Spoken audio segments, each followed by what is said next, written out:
আগে টিউটোরিয়ালে কার্ভ টুলের বেসিক ব্যবহার দেখিয়েছিলাম। এই টিউটোরিয়ালে কার্ভ টুলের কিছু বিস্তারিত ব্যবহার দেখাবো, আর তার জন্য এই 5টি পাথের উপর কার্ভ টুল ইউজ করব। এই জন্য প্রথমে এই 5টি পাথকে সিলেক্ট করে ট্রান্সফর্ম থেকে move to 3D engrave, just okay. তারপর চলে যাব এনসি টুলপাথ টুল। আগের টিউটোরিয়ালে যেভাবে কার্ভ টুল ইউজ করেছিলাম, এই টিউটোরিয়ালে প্রথমে ঠিক সেমভাবে কার্ভ টুল ইউজ করব। তারপর এগুলোর ডিফারেন্সেস বা ভ্যারিয়েশন কী আছে সেগুলো দেখার চেষ্টা করব। তার জন্য প্রথমে এই 5টি পাথকে সিলেক্ট করি। সিলেক্ট করার পর টি প্ল্যান টপ ভিউ, এখানে রাইট বাটনে ক্লিক করলে টুলপ্যাথ উইজার্ড নামে একটা অপশন পাবো। এখানে অপশনে ক্লিক করলে এরকম একটা উইন্ডো আসবে, যেখানে দেখাবে কাউন্টার কার্ভ 5, মানে এখানে 5টা পাথ আছে, এই জন্য দেখাচ্ছে কাউন্টার কার্ভ 5। তারপর নেক্সটে ক্লিক করি। এখন কার্ভ অপশন সিলেক্ট করি। সিলেক্ট করার পর কাটিং ডিপ 10 রেখে, জাস্ট এখানে ডিফল্টভাবে 10 আছে, জাস্ট 10 রেখে নেক্সট বাটনে ক্লিক করি। ক্লিক করার পর এখানে 10 মিলিমিটার বিটটা সিলেক্ট করব। এখান থেকে এখানে flat end miller 10 mm bit, next. তারপরে এখানে চেঞ্জ করার এখন প্রয়োজন নেই। নেক্সটে ফিউচারে আমরা এগুলো অ্যাডভান্স লেভেলে দেখার চেষ্টা করবো এগুলোর কী কাজ। Next deep setup 10, layer setup close মানে হচ্ছে আমরা আগের টিউটোরিয়ালে যেটা বলেছিলাম, এটা জাস্ট 10 মিলিমিটার একবারে কাটবে। Anti setup close, shape 10, just calculate.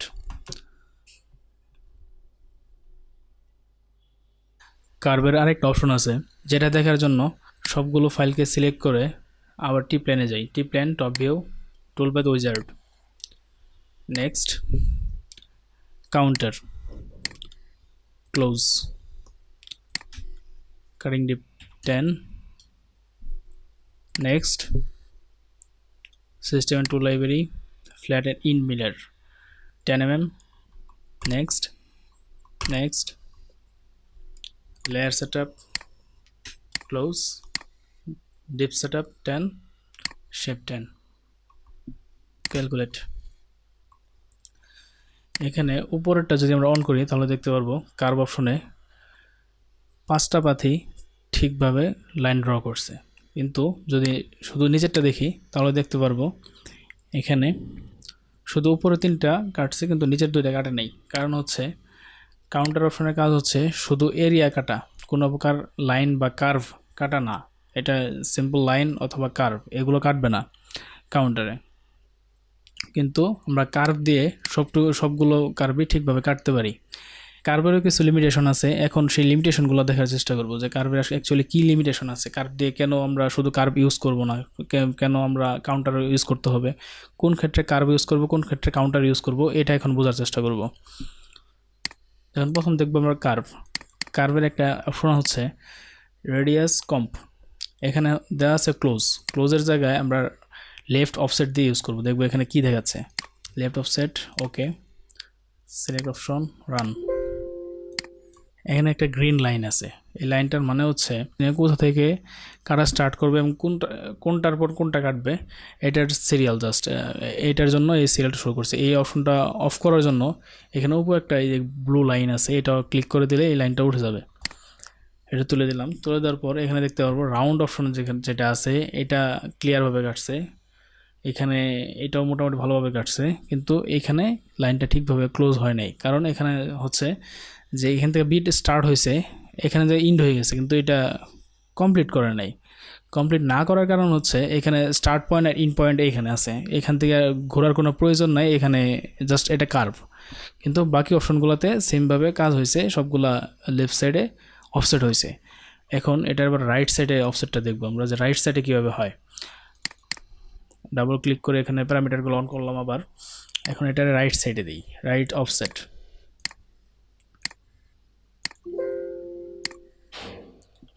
এখন এখানে দেখতে পাচ্ছি যে ইনসাইড কাটার যেটা এটা খুব ভালোভাবে কাটছে, আউটসাইড কাটার যেটা এটা খুব ভালোভাবে কাটছে, কিন্তু এইখানে এসে দেখা গেছে একটু প্রবলেম। এখানে আবার সেই ইন পয়েন্টের সমস্যা, যেহেতু আউটসাইডে আছে সেহেতু এখানে এই পয়েন্টটা ব্রেক, মানে এইখানে এটা কমপ্লিট করে নেই। যেই জন্যে আমরা এই সমস্ত ক্ষেত্রে এরকম কর্নারের ক্ষেত্রে যেমন এটা একটা স্কোয়ার এরিয়া আছে, স্কোয়ার পাথ, এর জন্য আমরা এই কার্ভ ইউজ করতে পারবো না। এবং এইখানে একটা রাফ রাউন্ড, যেটা কমপ্লিট রাউন্ড না, রাফ রাউন্ডের ক্ষেত্রেও আমরা কার্ভ ইউজ করতে পারবো না। কিন্তু লাইন, রাউন্ড এবং স্ট্রেট লাইন এগুলোর ক্ষেত্রে, কার্ভের ক্ষেত্রে আমরা কার্ভ ইউজ করতে পারবো। এখন এখানে দেখতে পাচ্ছি লেফট সাইডে কখনো ভিতরে যাচ্ছে, কখনো বাইরে যাচ্ছে, একটার ভিতরে একটার বাইরে এরকম হচ্ছে কেন? এটা কি চাইলে আমরা ভিতরে দিতে পারবো কিনা, বাইরে অ্যাডজাস্ট করতে পারবো কিনা সাইডটা?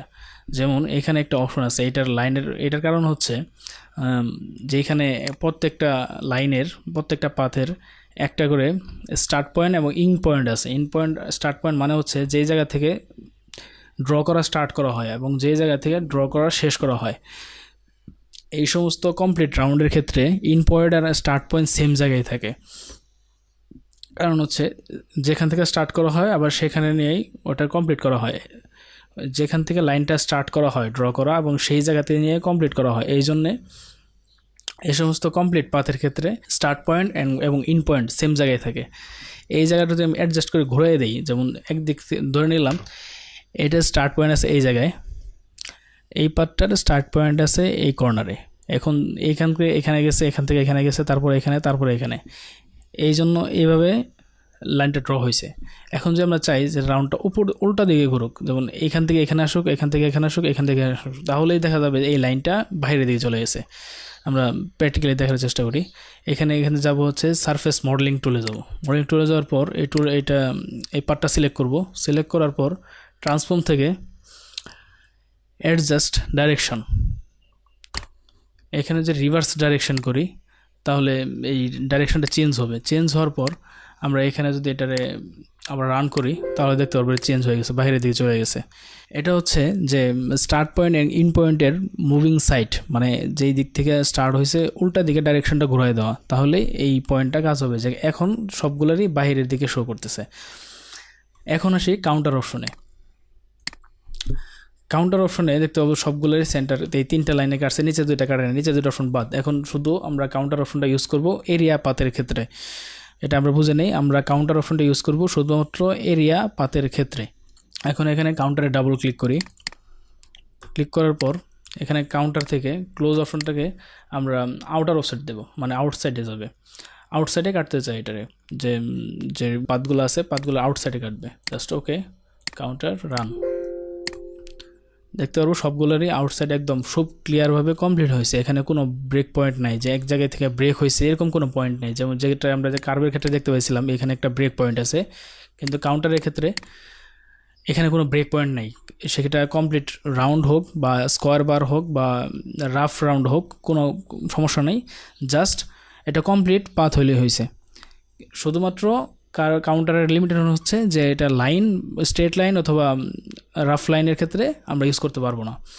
এটা হচ্ছে কাউন্টারের লিমিটেশন। আমরা আরেকভাবেও কাউন্টারটি ইউজ করতে পারি, সেটা হচ্ছে যে এটা আউটসাইডে আছে, ইনসাইডে ইউজ করতে পারি। আবার যদি প্যারামিটারটা ওপেন করি তাহলে দেখতে পারবো আউটসাইড অফসেট থেকে ইনার অফসেট যদি আমরা সিলেক্ট করে দিই তাহলে এখানে রান দিলে আবার ইনারে চলে আসবে।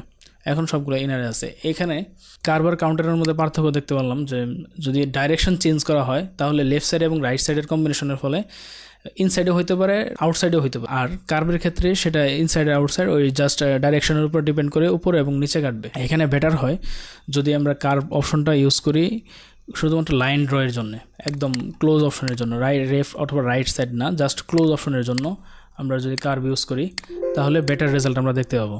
এখানে দেখতে পাচ্ছি যে আমরা সবগুলো লাইন স্ট্রেট বরাবর জাস্ট 10 মিলি কাটিং টেপে কেটে গেছে। এই জন্য আমরা যদি কোনো জাস্ট লাইন ড্রয়ের জন্য আমরা কাটি তার ক্ষেত্রে আমরা এই কার্ভ অপশনটা ইউজ করতে পারি, এবং যদি কোনো এরিয়া কাটি সেই ক্ষেত্রে আমরা এই কাউন্টার অপশনটি ইউজ করতে পারি। উদাহরণস্বরূপ ধরা যেতে পারে যে ফার্নিচারের ডিজাইনে আমরা যখন রাউটার বিট ইউজ করব তখন সেগুলো কার্ভ বরাবর জাস্ট একবার কেটে গেলে হয়, সেক্ষেত্রে আমরা কার্ভ ইউজ করতে পারি। আর যখন আমরা কোনো এরিয়া কাটবো, কোনো এরিয়া কাটার জন্য সেক্ষেত্রে এরিয়ার ইনসাইড অথবা আউটসাইডে কাটা দরকার, সেক্ষেত্রে আমরা কাউন্টার ইউজ করতে পারি। আশা করি কার্ভ এবং কাউন্টারের অপশনগুলো আপনারা ভালোভাবে বুঝতে পেরেছেন।